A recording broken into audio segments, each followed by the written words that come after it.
long poem by Iranian. I have only a couple of lines of her. You know, Iranian is a fantastic poet. She's pioneering. It was only Iranian who was the first woman who had her poetry collection published during her lifetime. She's the first one.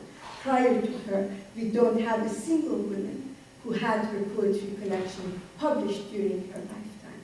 And look what she's saying. A woman lived in a cage and died in a cage. The name of this bird in the rose garden was never mentioned. Well, by writing this poem, she's already mentioning that name. And of course, Furugh Farrokhzad. I call her the Iranian Icarus. You know the beautiful story of Icarus. Icarus was the man, the young prisoner, who was in love with the sun. And his story is fascinating. You know, his father was the first builder of the prison, of the maze, which was a form of prison. And then, of course, there is poetic justice in the universe. The prisoner, the prison builder became himself the prisoner. And then when they were sent to an island, he made wings for his son and himself, his son Icarus. And he told his son, don't fly too high, because you get close to the sun and your wing will melt down.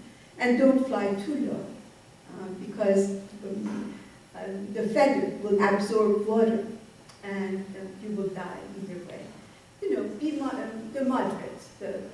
And of course, Icarus, all his life, was in love with the sun. He didn't listen to his father. He flew to the sun. He met the sun. And then he died. But he met the sun. And I don't think it's the length of life that matters. It's the width of it. It's what you've done with those moments. So many poets have eulogized Icarus, and Furugh is one of them. She never mentioned Icarus, but the image of flying to the sun is a central image in her poetry. There are many birds in her poetry, and the counter-ideal life for Furugh was a life of stagnation, dying in a pond. She has a beautiful poem about that. So look at this poem. This is from one of her most anthologized poems, Only the Voice Remains, Tanha Sedast Ki Mimanan. And it's only 60 lines. And in 60 lines, she repeats 6 times. Why should I stop? Why? And of course, we know she never stopped. So why should I stop? Why? The birds have gone off to find waterways. The horizon is vertical, and moving is royalty. Shining planets spin at the edge of sight. Why should I stop? Why? Now, I want to move on quickly to post-revolutionary literature. And this is by this book called My Bird, which, by the way, has been translated into English. It's a very good translation. It's a very good book for class, for teaching. Fariba Wafi is a young novelist.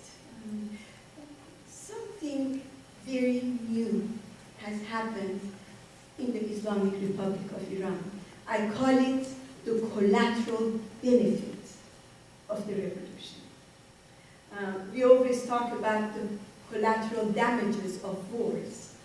We can also talk about collateral benefits of revolution. And this, the flourishing, the renaissance, I call it the renaissance of women writers in Iran, is what has happened in the last, especially the last 20 years in Iran. An average book in Iran sells about 5,000 copies. There are several women writers who are now selling books, over 100,000 of them. Khatane Hajse Javadi sold 300,000 copies of her book. Simin Danishvar has sold almost 500,000 copies of her book. Hers was written before the revolution, but it continues to sell.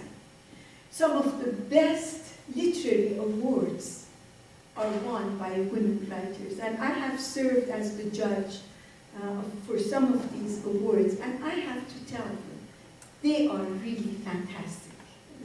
Something has happened. Let's look at some numbers. Number of women novelists in Iran, 1960s, we had a handful. The first book that was published in Iran by a woman, a short story writer, it was 1947, Atash-e Khamush, Fire Quenched, by Simin Danishvar. Prior to that, we didn't have many books, novels, at least not famous ones. In 1999, we had less than 30. And now, we have 300 women novelists in Iran. That's equal to the number of men novelists. Number of women translators. In 1997, we had 214. The last statistics I could find was for 2003. We had 708, and now we have a lot more. Number of women working in women publishing industry. 1997, 700. In 2003, we have over 2,000. Number of women publishers. Some of them are only publishing works by women. And I will tell you, I'm not for sex segregation. I don't like the separation of men and women. But there are times that you need the remedy, because some of these women didn't have the option of publishing their works, because it was considered too feminine. It was considered not appropriate for publishing. In 2003, we had 103 publishers run by women. So, to go back to where I started, as you know, in 2007, a very interesting movement that in a way I think was a precursor to the Green Movement started in Iran, Campaign for 1 Million Signature. 3 generations of Iranian, men and women, literate and illiterate, traditionally veiled and unveiled women who were first forced to cover themselves, got together and started a campaign to collect 1 million signatures to change discriminatory laws against women. What I find fascinating is that they adopted a line from Tahireh Qurratu'l-Ain, the poem I read to you. If I see you face to face. The motto for Campaign for 1 Million Signature is face to face, street to street. The significance of that is the recognition that women writers have played a major role in social movements in Iran. It's recognition of a woman who is not acknowledged in her own country because of her freedom of conscience. And it's a recognition of the significance of poetry in Iran. That even a social movement like that goes back to 160 years ago and chooses such an important line. But more importantly, it is also that Campaign for 1 Million Signature focuses on the importance of having access to the streets. After all, its motto is face to face, street to street. I want to end with a beautiful poem of another iconic woman whom I love, Simin Behbahani, an 83-year-old woman who has lost unfortunately, the vision in one eye completely, and almost vision in her other eye, and who was on her way to give a talk in France for Women's International Day, and whose passport was confiscated, and she was not allowed to leave her country. So she has become a prisoner in her own country. She went back, she had no choice, but she is still writing, she's still publishing, and she is refusing to take refuge in violence. This is one of her more recent poems, talks about the power of words and non-violence. And she has many poems in which she says, you can be as violent as you want. I'm not going to resort to violence. And listen to these poems. My poems are my sword. They are mightier than any sword.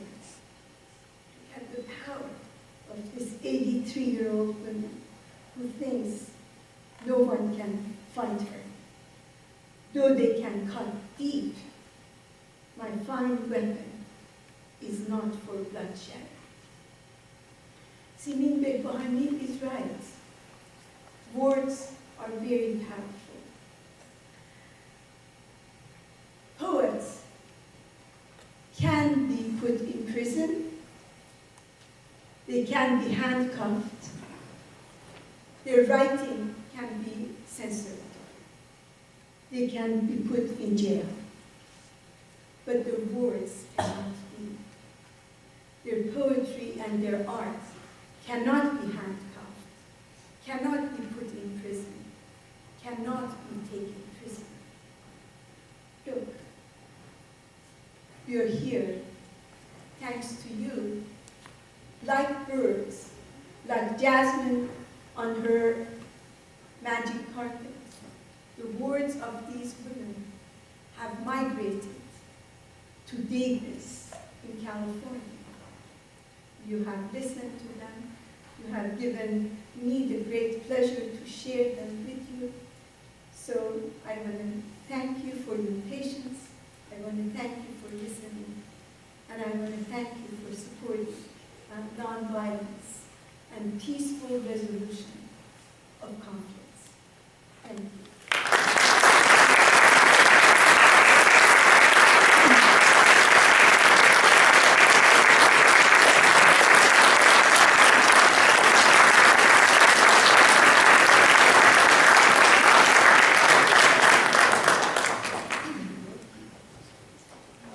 I'll field the questions and then maybe people can speak up so everyone can hear.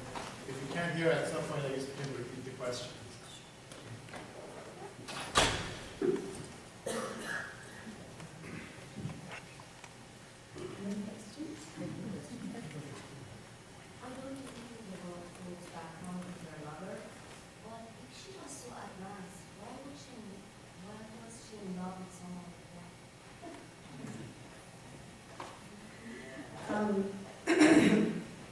The question is about Furu Faisal.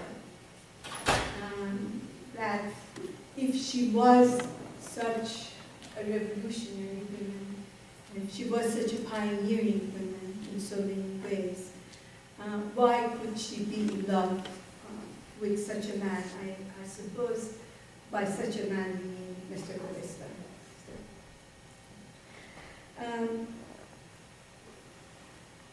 Mr. Gulistan is one of the best writers of Iran.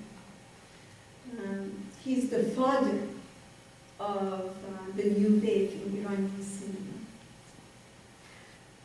And although I was really deeply saddened by that remark 30 years ago, he came back to me. He's the one who sent me a message. He said, if you want to interview me now, I'm ready to do it. Furu Faisal was a woman of her time and of her place. She was ahead of her time, but she was still born in that culture. She was raised in that culture. She had suffered many losses, many difficulties. And the last 8 years of her short life, Furuk only lived 32 years. She was 24 when she met Mr. Golestan, and when she died, she was 32. Those 8 years were some of the most productive years of her life. Mr. Golestan offered her many things that was not available to her otherwise. So we all make choices. We choose our battles. And I genuinely think she was madly in love with Mr. Golestan. On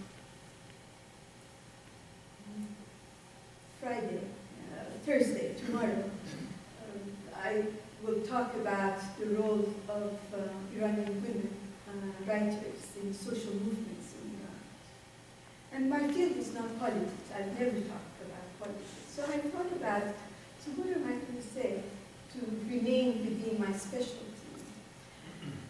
And I suddenly thought, Iranian women writers have done so much for the culture. One of the most important ones is that they have unveiled men in Iranian literature.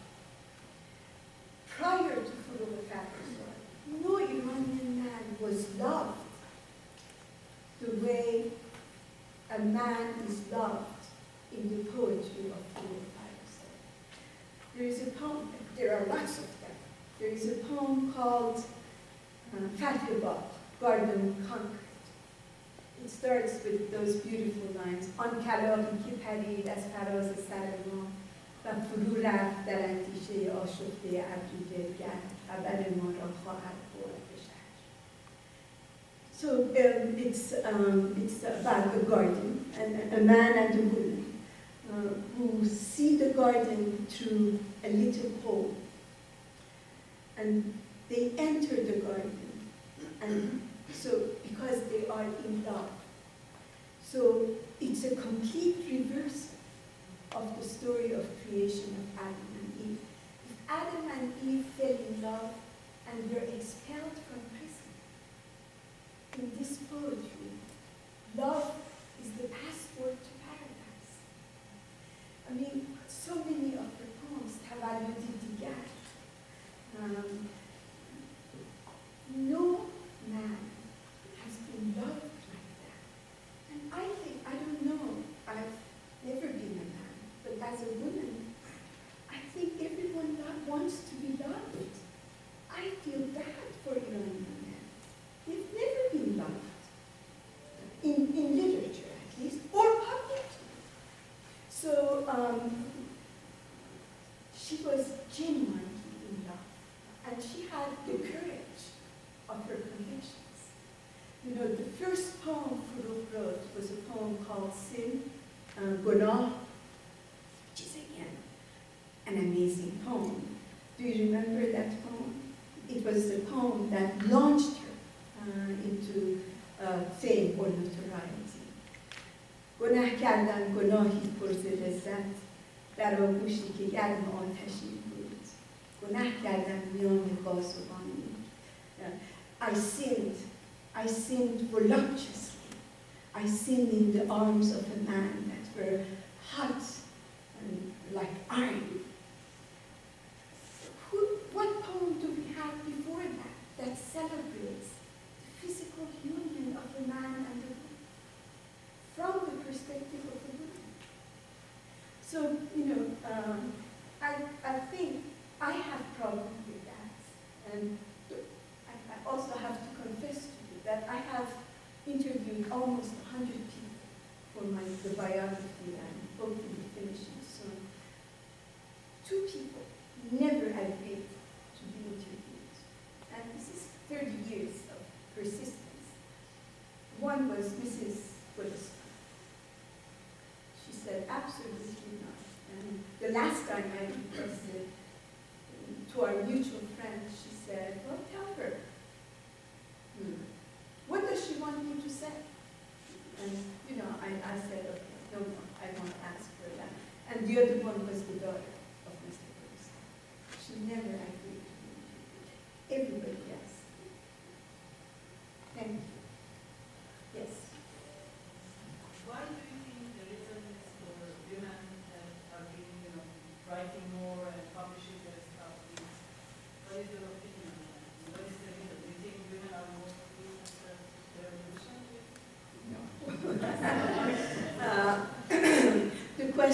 and a very good question, very perceptive question, is why do I think that there is a flourishing, there is a renaissance, I called it in fact a renaissance of women writers after the revolution.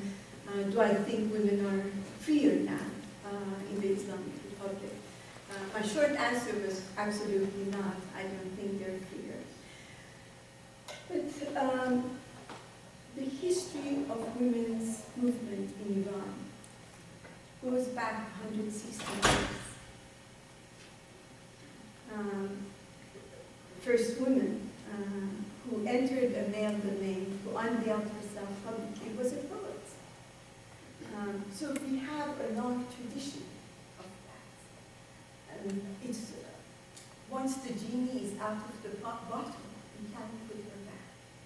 So the first answer to your great question is that we have a long tradition. It didn't start with the revolution or after the revolution. It goes back 160 years. That's why the people campaign for 1 million signature had the decency to acknowledge the role of a woman. They don't give her name, they can't, but that they acknowledge the poem. That's the first one. The second one is that many women were denied, especially in the early years of the revolution, to do cinema, to sing, to entertain, to work. Soon after the revolution, there was an attempt to send women behind walls and veils and codes of sex education. So they resorted to poetry, to writing. Writing is a very fascinating phenomenon. It is a public form of art, in the sense that once you publish it, it becomes public. But it is a private form of art, in the sense that to produce it, you can do it at home, in the privacy of your home. You don't need an orchestra, like musicians do. You don't need an atelier, like painters and sculptors do. You don't need a camera and crew, like cinematographers do. So because that art is at the juncture of private and public, that's another reason. And the collateral reason is that because the Islamic Republic wanted to segregate it again, the public space. Universities were segregated, beaches were segregated, buses were segregated. Now, the paradox is amazing. They segregated buses, but then people can be like sandwiched in different taxis. One woman with 4 men on her side. That's okay, but buses were segregated. That segregation allowed women that were otherwise not able to leave the privacy of the home to go to universities, to go to institutions of higher education. We have 64% of the women in Iran in our institutions of higher education who are women. That leaves, if you do a quick calculation, 36% for men. Iran is the only country in the world that is actually thinking of affirmative action for men. They were discussing it in the Congress. So the combination of all these reasons, I think. Yes. What was the time lapse between Mr. Golestan's refusal and acceptance of the interview? And What's the time lapse in Mr. Golestan's refusal and acceptance? yes, the refusal happened, in fact, and I have to be fair to Mr. Golestan. I have to say that he says he doesn't remember telling me this, but I have another witness, so I know I'm not making it up. My teacher at UCLA, Professor Amin Barani, invited me to his house with Mr. Golestan. As I'm sorry to repeat, I remember the exact year because I had just submitted my dissertation at UCLA. And I had started teaching. I was teaching at UCLA. It was the year 1980. I have interviewed Mr. Golestan twice, each time for 3 to 5 days, and they happened 3 years and 5 years ago. So there is a lapse of about 25 years. Yes. As a family therapist, I was interested in the message you may have towards changing family dynamics, facing that can give things to more women and their role in society. Basically, I love what you said regarding how women have more liberating ideas, and I feel like it starts with the family and the parents who raise these women. So, is there a message that you have? Did you hear the question? The lady, what's your name? Sarah. Sarah is a family therapist, and her question is, what is my message in view of the conversation we had tonight to families?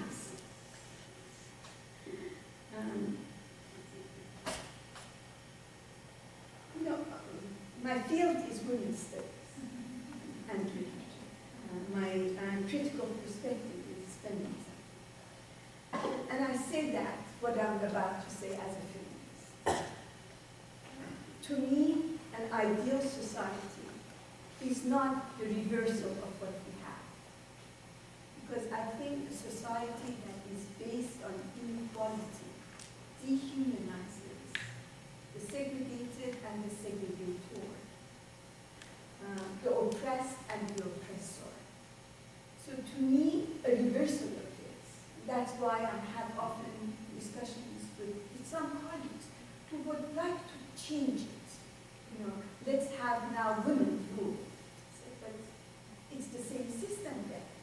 You have just changed the place of the rule and the ruler. To me, the system that is sustainable, that is ideal, is a system that is based on equality, and that starts at home. And I think we, the women, are equally as responsible for a patriarchal system. I have never believed that men are the only culprits. I think the system is patriarchal. And I said I feel sorry for Iranian men. I didn't mean it in a derogatory way. I really think there is a lot of pressure on them. This whole notion of Iranian Beirat, and the one example I give you, to be a man and not to ever have a few poems in which you are loved for what you are, for your body, for your mind, for everything you have. Let me give you another example, and I plan to talk about it more tomorrow night. Look at the image of father in Persian literature. Who are the most famous fathers we have? The iconic fathers: Rustam Sokrat, Bufekur, Marg Khizr, Shazde Ehtijab. These are some classical, some modern. Best, most popular novels, or in the first case, the epic of all epics in Iran. What is the relationship between father and son? It's a conflictual, non-loving relationship. The image of a loving father entered Iran with a woman. The first time a woman openly, and I love my father. It's one of the most important, not one, maybe, yeah, one of the most important men in my life. Even dead now, he's dead, unfortunately. Women have always loved their fathers. I'm not saying the love is new. I'm saying the public expression of it. It happened only in Halvin Tisami's poetry. The beautiful poem she wrote for her father. Why did you leave me? who's going to support me? So the image of a loving father, image of a loving lover, a loving husband, the best image of a loving husband, again, entered with a woman in Persian literature, Savashun of Simin Danishpan. So, as long as that system is not changed, as long as men and women, and why is there such conflictual relationship? Because men were to be the breadwinners. They were like guests in their own homes. Yes. You eloquently took us on a journey of a group of women, actually, who moved from captivity to flight and movement. But now talking about a patriarchal society that you just mentioned, these people, if you could predict, I would love to know what is your prediction for this group of women in that kind of society. Thank you. From a friend, I did not expect that kind of question because only fools and prophets predict, and definitely I'm no prophet, and I hope I'm no fool. I think I really see a genuine hope for change. I think gender relations are truly changing in Iran. Sometimes, I haven't been back for the last 7 years, but before, I think sometimes even more inside the country than outside, that you see, because sex segregation is also infiltrates on all aspects of life. And I see men taking parts at home, women working outside at home.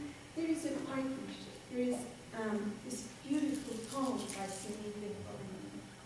It says, a bird cannot fly if it does not have both wings.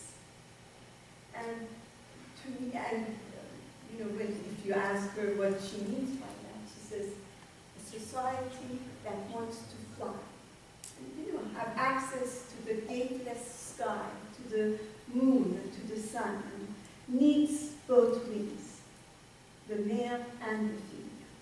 It's in that friendship, it's in that mutual respect that you can fly. If you don't have that, both the man and the woman will suffer.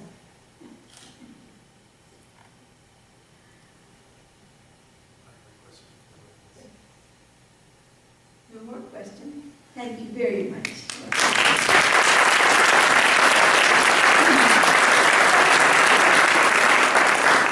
Our dear moderator has a question, and I don't dare not.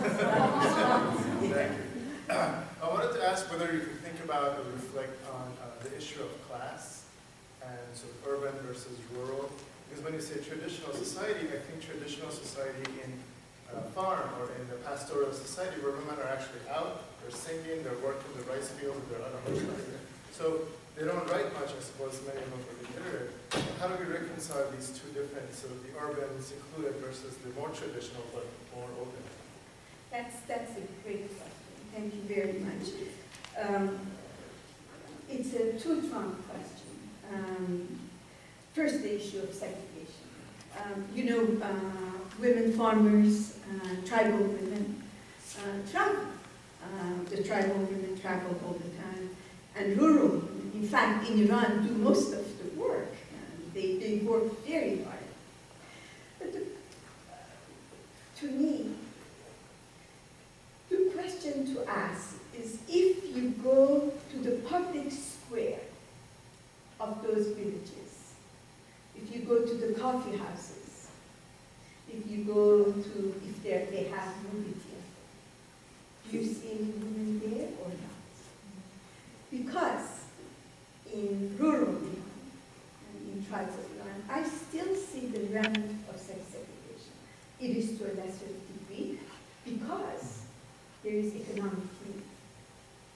Even in urban, in urban, in cities, in Tehran, for instance, women of lower classes have more mobility. They're the ones, excuse me. I have done a study of love stories in classical Persian literature. My question was a very simple one. I said, if it is true that Iran is a sex-segregated society, how did love begin and flourish? How did these men and women meet each other, fell in love with one another, express love to one another?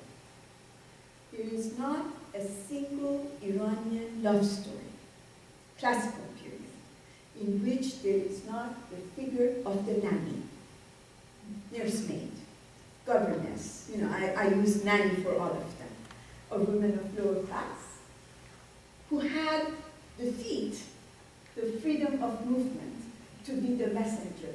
She became like the wind, the dandelion, and all that. So yes, women of lower classes in Tehran too had more mobility. But the ideal woman was Zana Aftab Mahtab Nadide, a woman whose face was not seen by the sun or the moon, was inside the house. There is this fantastic movie called The Apple by Samira Makhmalbaf. I don't know if you have seen it. This woman, Miss Makhmalbaf, was only 18 when she made this movie. It's about, no one has seen it. It's a masterpiece, and it won all sorts of awards. It's the story of twins, Iranian twins, and it's based on a real story, who were completely kept incarcerated inside their home. The neighbors realized that these 7 and 8 years old girls have never been allowed to leave the home. So the whole movie revolves around the conversation with the father, who is a very likable character. You really at times cry for him. He doesn't understand what's all the hoopla about. What's all this commotion, he says. He says, the ideal girl is Aftab Mahtab Nadidi. It's a woman who is confined inside the house. I've done what my culture tells me to do. I've kept them protected. So that's the idea. The question of class, when it comes to women writers, traditionally speaking, only women of the court and high aristocracy could write in Iran. Let me give you 2 examples. We have 2 major compilations of women writers in Iran prior to the modern era, in Persian, in the modern period. One is Az Rabi'e ta Parvin, and one is Zanan Nevisande Iran از در 1000 سال گذشته. Women writers in the last 1,000 years, and from Rabi'e to Parvin, the next one. In one, there are 294 entries. All 294 are women poets, because poetry is a much more women-friendly art. In the second one, as Rabi'e ta Parvin, there are 104 writers. 40 of them are women of the court and high aristocracy. Significantly, 24 of them are the wives and temporary wives of Fatali Shah Qajar. 24. He had 24 wives who were poets. I don't know how many he had. They're non-poets, God knows.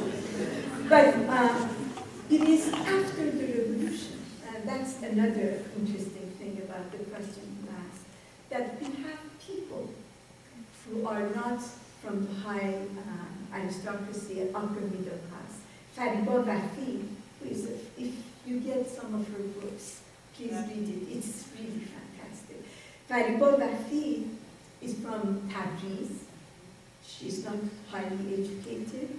Her husband is a skilled construction worker. She herself was a prison guard. And she's producing these masterpieces of modern contemporary